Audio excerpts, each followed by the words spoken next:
በስመ አብ ወወልድ ወመንፈስ ቅዱስ አሐዱ አምላክ አሜን። በመዓት ውስጥ ምሕረት፣ በቁጣ ውስጥ ትዕግስት፣ በቅጣት ውስጥ ፍቅር፣ በፍርድ ውስጥ ይቅርታ የበዛ አምላካችንና አባታችን እግዚአብሔር ሆይ ያለፈውን ጊዜ ሁሉ በሕይወትና በሰላም አስፈጽመህ ዛሬም በኃጢአትና በበደል በጨረስነው ዕድሜያችን ላይ ይህችን ተጨማሪ የንስሐ ጊዜና የንስሐ ዕድል ስለሰጠህን እናመሰግንሃለን።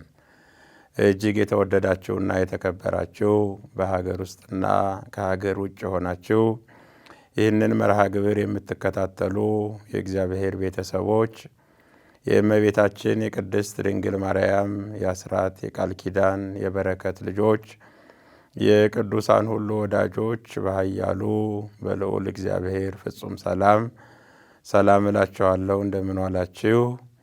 አሜን። እንድናመልከው የፈጠረን እንድናገለግለው የጠራን እንድናመሰግነው የፈቀደልን በባህሪው ሞት በመንግስቱ ሽረት በፍቅሩ ወረት በስጦታው ንፍገት በባለጸግነቱ ድህነት የሌለበት ኃጢአት በደላችንን ክፉ ሥራ መተላለፋችንን ዓይኑ እንዳየች ጆሮውም እንደሰማች ሳይፈርድብን ዕድሜ ለንስሐ ሰጥቶ ዳግም በጸጋው ጠርቶ በሀብቱ ስቦ በረድኤቱ አቅርቦ ቅዱስ ሕያውና ዘላለማዊ ቃሉን እንድንሰማ ቅዱስ ስሙን እንድንጠራ የፈቀደልን የአባቶቻችን የቅዱሳን አምላክ የእኛም አምላክ የሰራዊት ጌታ እግዚአብሔር ስሙ ለዘላለም የከበረና የተመሰገነ ይሁን። ለቃል ከሰማየ ሰማያት መውረድ ለስጋም ወደ ሰማየ ሰማያት ማድረግ ምክንያት የሆነችልን አምላክን ያየንባት የሕይወት መስታወታችን ስለ አምላክ የምንነጋገርባት ቋንቋችን ድንግል ማርያም ወላዲተ አምላክ ስሟ ለዘላለም የከበረና የተመሰገነ ይሁን። በጸና ሃይማኖት በቀና ምግባር ተጉዘው ፈጣሪያቸውን ደስ ያሰኙ ቅዱሳን አባቶቻችንና ቅዱሳት እናቶቻችን እግዚአብሔር ባከበራቸው ክብርና እግዚአብሔር በሰጣቸው ጸጋ መጠን የከበሩና የተመሰገኑ ይሆኑልን። የልዑል እግዚአብሔር ቸርነት የእናቱ የእመቤታችን የቅድስት ድንግል ማርያም አማላጅነት የቅዱሳን መላእክት ፈጣን ተራዳኢነትና ጠባቂነት የአባቶቻችን የቅዱሳን ጸጋና በረከት አይለየን።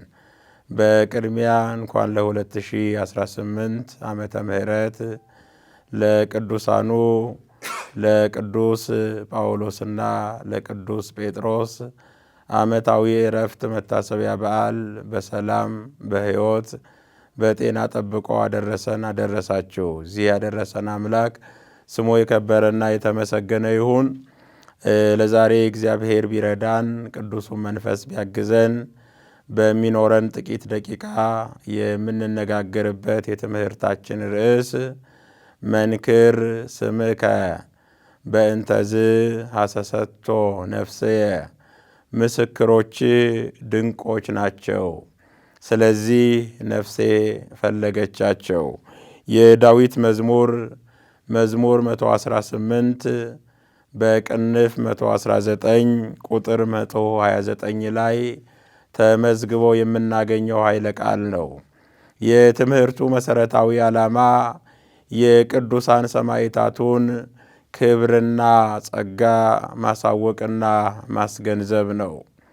ይህንን ርዕስ ዛሬ የመረጥኩት የሊቀ ሐዋርያት የቅዱስ ጴጥሮስና የብርሃነ ዓለም የቅዱስ ጳውሎስ በሰማዕትነት ያረፉበት በዓል ስለሆነ ነው። ከዚህ የተነሳ በዚህ የትምህርት ርዕስ ስር 3 መሠረታዊ ሐሳቦችን አይተን ትምህርታችንን እንጠቀልለዋለን። በመጀመሪያ የሰማዕትን የቃሉን ትርጉም እናያለን። ሰማዕት የሚለው ቃል ምንድን ነው የሚለውን። ሁለተኛ የሰማዕታቱን አይነት እናያለን። በመጨረሻም የሰማዕታቱን ምስጢር አይተን ትምህርታችንን እንቋጨዋለን። ሰማዕት የሚለው ቃል ሰምአ መሰከረ ከሚል የግዕዝ ግስ የተገኘ ነው። ሰማዕት ማለት ለአንድም ለብዙም የሚችል ምስክር፣ ምስክሮች ማለት ነው። በክርስትና ሃይማኖት የሚከፈል የመጨረሻው ዋጋ መስዋዕትነት ሰማዕትነት ይባላል። ሰው ለፈጣሪው ሰውነቱን ሊያስገዛ ይችላል። ሀብት ንብረቱን ሊሰጥ ይችላል። ከስጦታ በላይ ታላቅ ስጦታ ግን ራስን አሳልፎ መስጠት ነው። ሰማዕታቱ አሳልፈው የሰጡት ገንዘባቸውን አይደለም። ሰማዕታቱ አሳልፈው የሰጡት ሀብታቸውን አይደለም፣ ራሳቸውን ነው አሳልፈው የሰጡት። ከዚህም የተነሳ ነው ዛሬ ራስን መስጠት በትዳርም ሆነ በምናኔ ይቻላል። የመጨረሻው ደረጃ ግን ሰማዕትነት ነው። ቅዱስ ኤፍሬም አማን መነኑ ሰማዕት ጣዕማ ለዘዓለም ወታገሱ ሞተ መሪረ፣ በእውነት ሰማዕታት የዚችን ዓለም ጣዕም ናቁ፣ ስለ መንግሥተ ሰማያትም መራራውን ሞት ታገሱ ይለናል ሊቀ ሐዋርያት ቅዱስ ጴጥሮስና ብርሃነ ዓለም ቅዱስ ጳውሎስ። የዚችን ዓለም ጣዕም ናቁ፣ ክብረ ዓለምን ናቁ፣ ተድላ ዓለምን ናቁ። በመጨረሻም በኔሮን ቄሳር በአንገት ሰይፋቸው ተመትቶ ሊቀ ሐዋርያት ቅዱስ ጴጥሮስ ቁልቁል ተዘቅዝቆ በሰማዕትነት አረፈ። የሰማዕታቱ በረከት ከሁላችን ጋር ይሁን። ታዲያ አባቶቻችን ሰማዕትነትን ሲናገሩ ይሄ የሰማዕትነት ምስጢር ምንድን ነው የሚለውን ሲያብራሩ እንዲህ ይላሉ። የሰማዕታቱ ምስጢራቸው ምንድን ነው ስንል የመጀመሪያው በጽኑ የክርስትና መሰረት ላይ መመስረታቸው ነው።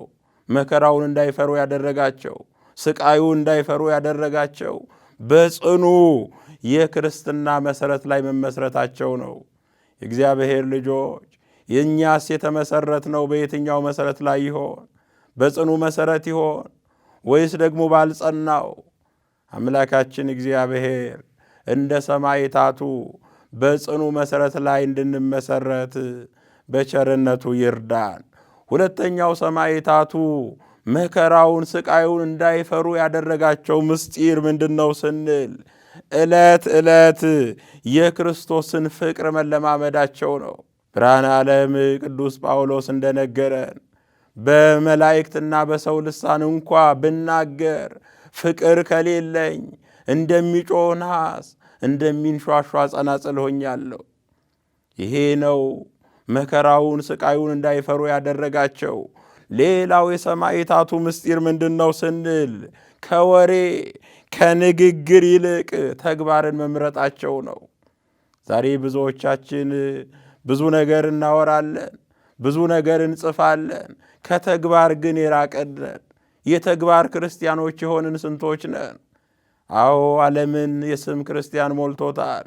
የሕይወት ክርስቲያን የተግባር ክርስቲያን ግን የሆነ ማን ነው? ባለፈው በአርሲ ሀገረ ስብከት በሃይማኖታቸው በሰማዕትነት ያለፉ አባት እናቶቻችን ወንድም እህቶቻችንን አይተናል። የእነዚህ ምስጢር ምንድን ነው ስንል ከወሬ ከንግግር ይልቅ ተግባርን መምረጣቸው ነው። አምላካችን እግዚአብሔር ሁላችንንም የተግባር ክርስቲያኖች ያድርገን። ሌላው የሰማዕታቱ ምስጢር ምንድን ነው ስንል በንስሐ ሕይወት መመላለሳቸው ነው። ከፈጣሪያቸው ጋር ያላቸውን አለመግባባት፣ አለመጣጣም በንስሐ ከጎረቤታቸው፣ ከወገኖቻቸው፣ ከሥራ ባልደረቦቻቸው ጋር ያለውን ደግሞ በይቅርታ ሰላምን ፈጥረዋል። ስለዚህ የንስሐን ሕይወት ገንዘብ ማድረጋቸው ሌላው የሰማዕትነቱ ምስጢር ነው። ይህም ብቻ አይደለም። ሌላው የሰማዕታቱ ምስጢር ሥጋ ወደሙን የሕይወታቸው ዋና አካል ማድረጋቸው ነው። ሥጋዬን ያልበላ ደሜን ያልጠጣ የዘላለም ሕይወት የለውም። ሥጋዬን የበላ ደሜን የጠጣ የዘላለም ሕይወት አለው፣ ከእኔ ጋር ይኖራል፣ እኔም ከእርሱ ጋር እኖራለሁ ያለውን ቃል መፈጸማቸው ነው የሰማዕታቱ ምስጢር። ከዚህም በላይ ደግሞ የሰማዕታቱ ምስጢር ምንድን ነው ስንል ከእነርሱ የቀደሙ የቅዱሳንን ዜና ሕይወት ከልብ ማንበባቸው ነው። ያነበቡትን በሕይወት ለመተርጎም ጥረት ማድረጋቸው ነው የሰማዕታቱ ምስጢር። አምላካችን እግዚአብሔር እንደ ሰማዕታቱ በእምነት እንድንጸና ሁላችንንም ይርዳን። ሌላው የመጨረሻው የሰማዕታቱ ምስጢር ምንድነው ስንል በቃለ እግዚአብሔር መታነጻቸው ነው። የእግዚአብሔርን ቃል መማራቸው ነው። የእግዚአብሔርን ቃል በሕይወት ለመተርጎም መሞከራቸው ነው ምስጢራቸው። እንደ ሰማዕታቱ በቅድስና ሕይወት እንድንኖር በቸርነቱ ይርዳን። ሌላው ሰማዕታቱ መከራ የተቀበሉበት ምክንያት ምንድነው ስንል የመጀመሪያው ስለ መንግሥተ ሰማያት ነው መከራን የተቀበሉት። በዚህ በሐዋርያት ሥራ ምዕራፍ 14 ቁጥር 22 ላይ ወደ እግዚአብሔር መንግሥት በብዙ መከራ እንገባ ዘንድ ያስፈልገናል አሉ። ስለዚህ መንግሥተ ሰማያትን ለመውረስ ነው መከራ የተቀበሉት። ከሞት በኋላ ያለውን ሕይወት፣ ከመቃብር በኋላ ያለውን ትንሣኤ እያዩ በዚህ ምድር የሚደርስባቸውን ስደቱን፣ ግርፋቱን፣ ስቅላቱን ታገሱ። የመጀመሪያው ምክንያት ይሄ ነው። ሁለተኛው ምክንያት ሃይማኖትን ለመመስከር ነው። ሰማዕትነትን የተቀበሉት እነ ቅዱስ ጴጥሮስ፣ እነ ቅዱስ ጳውሎስ፣ ሌሎቹም ቅዱሳን ሰማዕታት መከራውን ያልፈሩት ለምንድን ነው ስንል ሃይማኖትን ለመመስከር ነው። በዚህ በማቴዎስ ወንጌል ምዕራፍ 10 ቁጥር 32 ላይ በሰው ፊት ለሚመሰክርልኝ ሁሉ በሰማያዊ አባቴ ፊት እመሰክርለታለሁ፣ በሰው ፊት የካደኝን በሰማያዊ አባቴ ፊት እክደዋለሁ የሚለውን ቃል ተግባራዊ ለማድረግ ነው። ሃይማኖታቸውን ለመመስከር ነው። ከቅዱሳኑ ረድኤት በረከት ሁላችንን የሚያሳትፈን። ሌላው ሦስተኛው አርአያ ለመሆን ነው። መከራን የተቀበሉት ምሳሌ ለመሆን ነው። አብነት ለመሆን ነው ለክርስቲያኖች መከራውን የተቀበሉት። የመጨረሻው እውነትን በሐሰት መለወጥ ስላልፈለጉ ነው። ስለዚህ ሰማዕታቱ መከራ ሲቀበሉ የነበሩት ለምንድን ነው ስንል እውነትን በሐሰት መለወጥ ስላልፈለጉ ነው። እኛም እንደ ሰማዕታቱ በእምነት የጸናንና የበረታን እንድንሆን በቸርነቱ ይርዳን። ሊቁ ቅዱስ ዮሐንስ አፈወርቅ ስለ ሰማዕታት ክብር፣ ስለ ሰማዕታት ጸጋ ባስተማረበት ክፍል ላይ እንዲህ ነው የሚለ ሰማዕትነት ስር ነው ይለናል። እውነት ነው። ክርስቲያኖች ደግሞ በዚህ ስር የሚያቆጠቁጡ ምርጥ ዘሮች ናቸው። ብዙ ዛፍ የሚያቆጠቁጡበት ስር በለም አፈር ስለሚሸፈን አለ። ጥሩ በሆነ አፈር ስለሚሸፈን አይታይም። ከዚያም በሚያቆጠቁጡ ዛፎች ግን ስሩ እንዴት እንደተመቸው ይታወቃል። ስለዚህ ሰማዕትነት ማለት ስር ነው። ክርስቲያኖች ደግሞ ከዚያ ስር የበቀሉ ናቸው አለ። ይህም ብቻ አይደለም አለ። ሰማዕታትም በግዙፉ ዓይናችን እንደምን ያለ አክሊል ሽልማት እንደተቀበሉ አይታየንም። ፍሬያቸው ግን እነርሱን መስለው እነርሱን አይለው በሚጋደሉ ምርጥ ዘሮች ይታወቃል። ለዚህ እኮ ነው ሰማዕታት አክብሩን ብለው አይናገሩ። ነገር ግን በክርስቲያኖች ልብ የሚዘሩት ፍሬ ምእመናንን በፍቅር ያስገድዳል፣ እነርሱን እንዲመስሉ ያሳስባል። ምክንያቱም ከፈጣሪያቸው ጋር ያላቸው ኅብረት፣ ከአምላካቸው ጋር ያላቸው አንድነት የጸና ስለሆነ። ይሄም ብቻ አይደለም አለና ሰማዕታት እንደ ፍቅረኛ ናቸው አለን ሊቁ ቅዱስ ዮሐንስ አፈወርቅ። አንድ ሰው የፍቅረኛውን ስም በየአጋጣሚ ያነሳል፣ በዓይነ ሕሊናው ያስባል፣ በተለያየ መልኩ ያያል። ሰማዕታትም አለ ለክርስቲያኖች እንደዚያ ናቸው።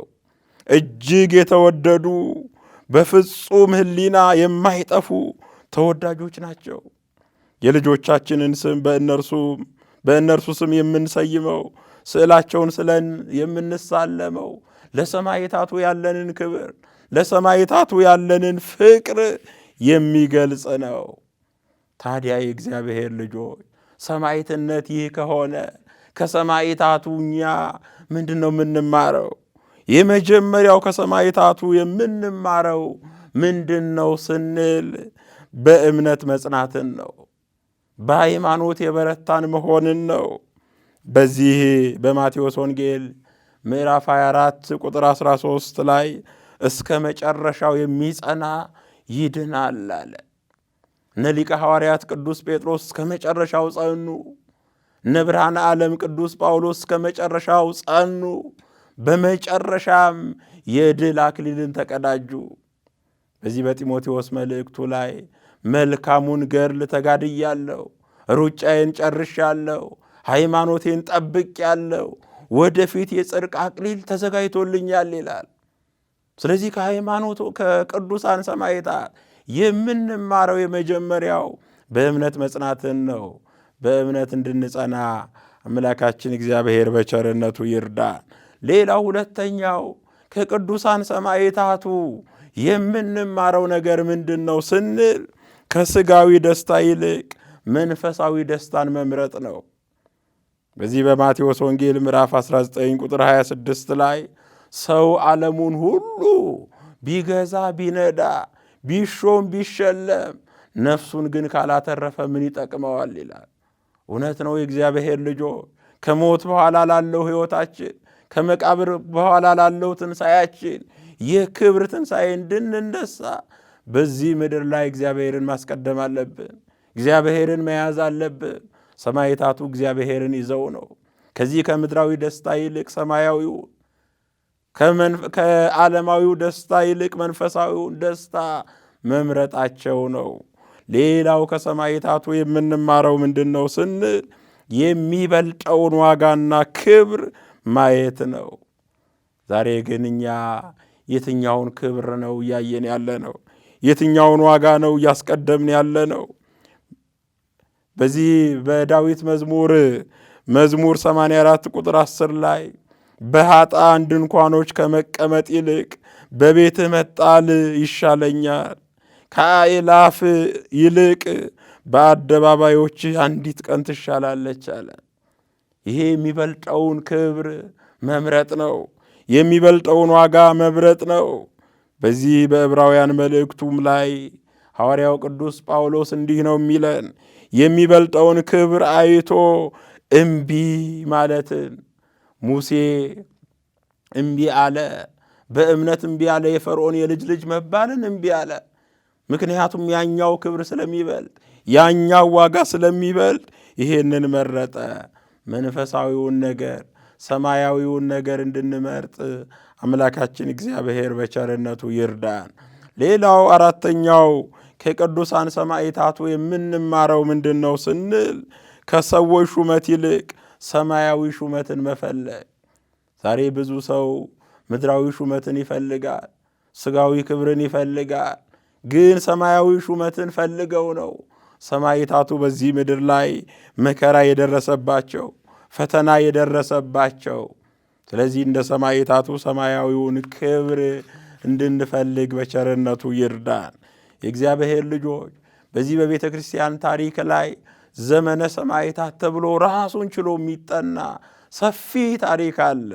ከዚህ ከ160 እስከ 312 ዓመተ ምህረት ብዙ ክርስቲያኖች የተለያየ ፈተና የተለያየ መከራ ይደርስባቸው ነበር። በዛ ዘመን ከተነሱ ሰማዕታት መካከል ሊቀ ሐዋርያት ቅዱስ ጴጥሮስና እንደዚሁም ደግሞ ብርሃነ ዓለም ቅዱስ ጳውሎስ ናቸው። በዛ ጊዜ ዲዮቅልጥያኖስ አዋጅ አውጆ ነበር በክርስቲያኖች ላይ እጅግ የሚያስደነግጥ አዋጅ። የመጀመሪያው አብያተ ክርስቲያናት ይዘጉ፣ አብያተ ጣዖታት የጣዖት ቤቶች ይከፈቱ፣ ይስፉ ይስፋፉ ብሎ የማያምኑትን የሚደግፍ ንጉሥ ነበረ። ሁለተኛው የቤተ ክርስቲያን ንብረት ሁሉ እንዲወረስ የሚል አዋጅ ነበር። ሦስተኛው አዋጅ ማንም የሮም ዜጋ ክርስቲያን ከሆነ ከስራ እንዲባረር የሚል ነበረ።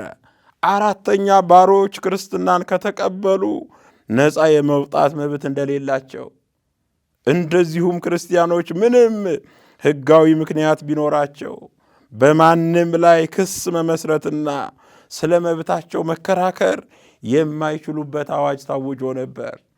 በዚህ ጊዜ ግን እነ ሊቀ ሐዋርያት ቅዱስ ጴጥሮስ እግዚአብሔርን ይዘው እስከ መጨረሻው ድረስ ጸኑ። በመጨረሻም ኔሮን ቄሳር በሮም አደባባይ ላይ ቅዱስ ጳውሎስን አንገቱን በሰይፍ አስገደለው፣ መጥቶ አስገደለው። ያን ጊዜ ሰማዕትነትን ክብር ተቀዳጀ። ቅዱስ ጴጥሮስን ደግሞ ሊሰቅሉት ሲሉ እንደ ጌታዬ ወደ ላይ አትስቀሉኝ፣ ዘቅዝቃችሁ ስቀሉኝ ብሎ በክብር በሰማዕትነት ያረፈበት ቀን ነው። ለዚህ ቀን ያበቃን አምላካችን እግዚአብሔር ክብርና ምስጋና ይግባው።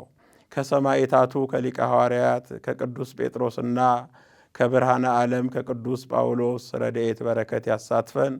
በቃል ኪዳናቸው ሀገራችንን፣ ሕዝባችንን፣ ቤተ ክርስቲያናችንን ይጠብቅልን።